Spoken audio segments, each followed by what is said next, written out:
Hey, welcome back to Aaron's 1972 Datsun 510. Over the past month, I have done a ton of work to this car, specifically fixing the rust in the engine bay and swapping in this 2-liter L20B. A couple more things to do before I take her out.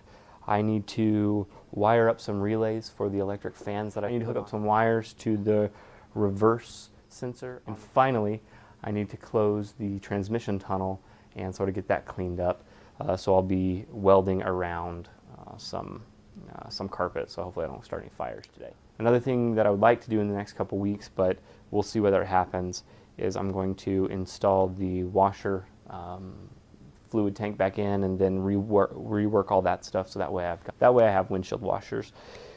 But yeah, another thing that I have to do is I need to set up a more permanent grounding solution for my starter solenoid. It's got a Ford or something like that starter solenoid on it that came with the car, and it has it doesn't ground very well to the body through the bolt hole, so I'll run a wire ground it over the same spot where the engine is, so I don't have any issues there. But let's go ahead and take a quick look around the car, so that way I can sort of show you what's been done. And you can maybe see it a little bit more close, and I can give you a quick overview in case maybe this is the first video you're watching. You can go back and watch a few of the videos before it, but for now, let's just take a quick look.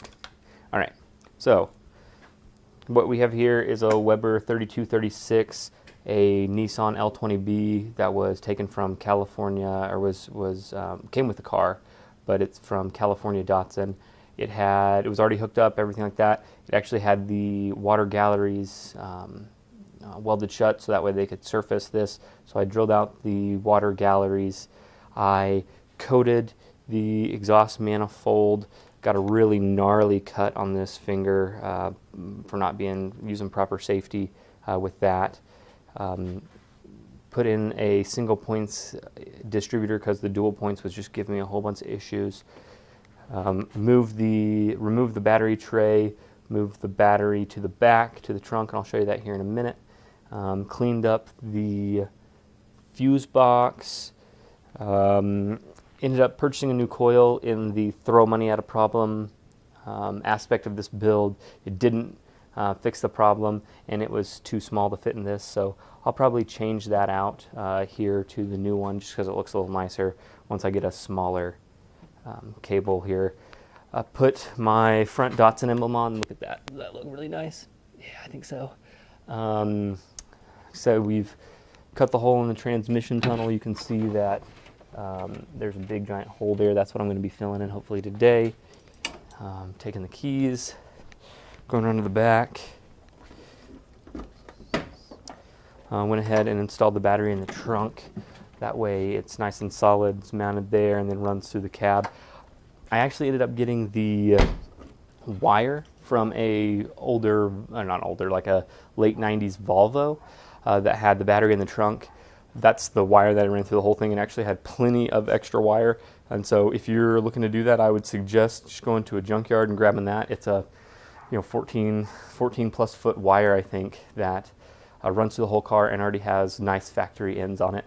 Highly recommend going that route. Let's see.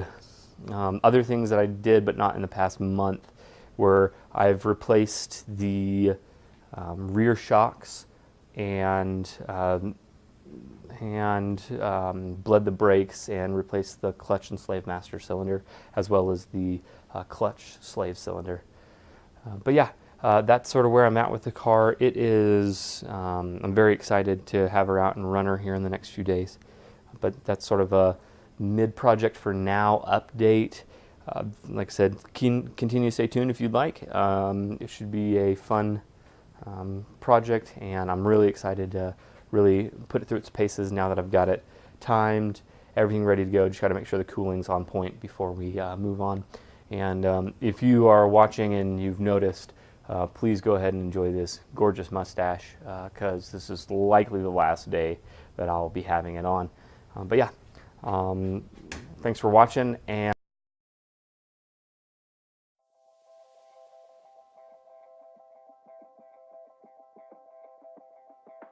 I started by making a paper template of the part that I needed to make out of metal. I got the metal from a buddy of mine named Daryl. So once I got that piece cut out, I went ahead and welded it in and then coated it with some Bondo. There were some liberal amounts of hammering going on in order to get it to massage into the correct spot. Like I said, once I got done with that, put some Bondo on it and let it dry so I could then sand it down and paint it.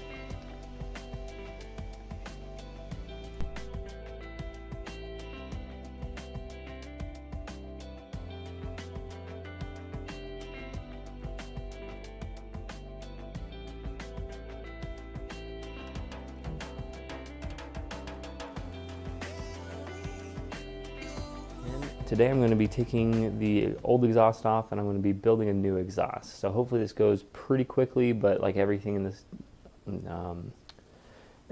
project, it's unlikely to do so. What I'm planning on doing is taking the original downpipe, cutting it off, welding it together into a new 2.5 or 2 1/4 inch downpipe into a 2-inch exhaust for the rest of the way back. And it's going to be pretty simple. It's not going to be the most amazing exhaust you've ever seen. But hopefully it'll do the job. Thanks for sticking around and watching. Since I record these voiceovers after the fact, I can tell you it did not, in fact, take a small amount of time. I cut, welded, bend, put back in the car, test it. Cut, weld, bend, put back in the car and test it over and over again for the better part of a day to get this figured out. I will tell you that I didn't completely finish the exhaust before I had to be done with the project because I had to go away for about a month. So you'll see that I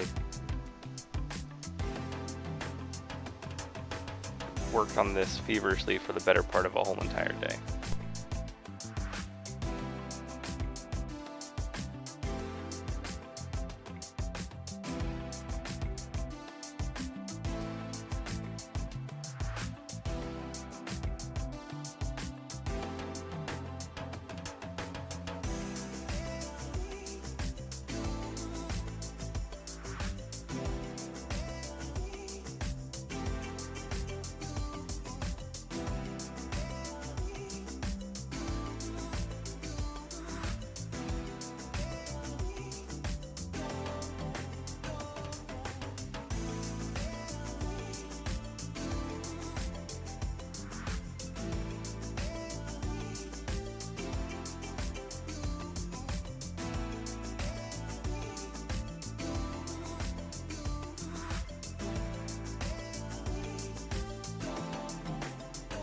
Definitely one of the not pretty parts of this build, but I needed to do a quick transition up 90 degrees and then back over again, and I only needed to go up about 2 inches.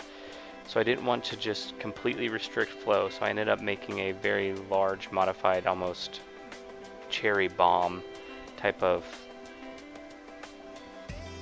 turn there.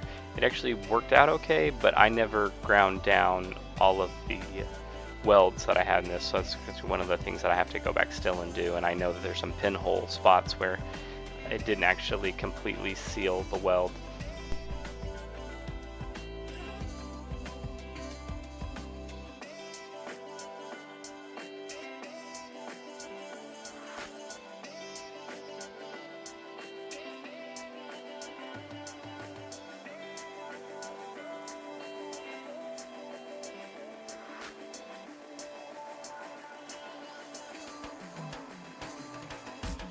Interesting thing about this video, these are tracking at about 400 times speed from the one picture that I take a second. So if you think about it, that's like saying, and then it converts it to 30 frames per second. So that's 30 seconds every second. If you then take it times 4, you're looking at 2 minutes every 1 second. That's how long this took.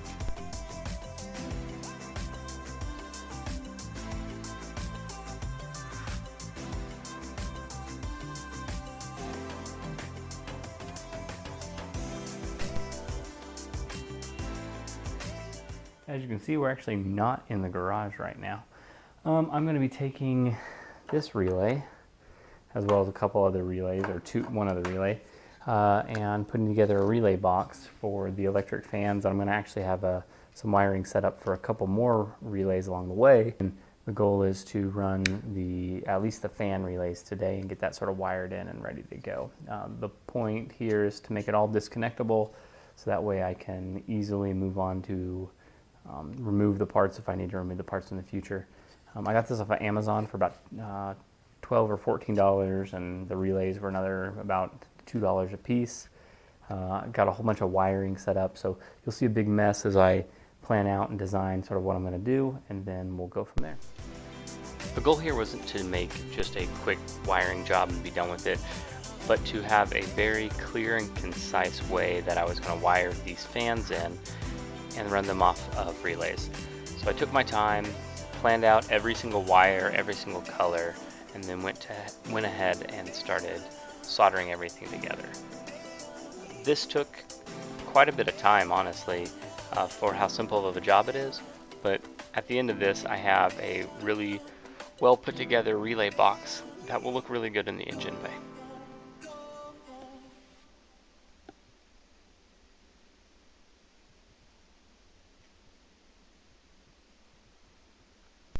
Alright, well that's the end of the video. I hope you liked what you saw today. I made the exhaust as well as I made the wiring harness for the relay box. You'll see another video here shortly.